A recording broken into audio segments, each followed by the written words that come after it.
No sooner did the Leflore County Grand Jury get finished with Express Grain founder John Coleman, the feds had an equally unpleasant surprise for him. This six-count indictment lays out much the same case made by the state of Mississippi, but it adds two very serious federal charges: bank and wire fraud. The federal indictment goes into some detail on how prosecutors believe Coleman falsified records, namely audit reports, to keep his business going under what the feds call false pretenses. The bank fraud comes in as Coleman admits to his biggest creditor, UMB Bank of Kansas City, that he underreported his inventory.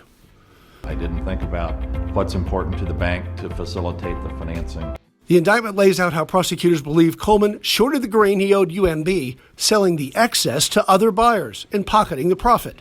In fact, the indictment goes further into describing what it calls the scheme to defraud the bank, the government, and lots of Delta farmers. U.S. Marshals brought Coleman here to the United States District Courthouse in Greenwood for an appearance before a judge who set him free on $50,000 bond.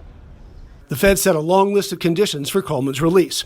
So while we've watched the long saga of Express Grain play out in federal bankruptcy court, we can now look forward to not just one, but two criminal trials, state and federal, with Express Grain CEO John Coleman, the star of the show.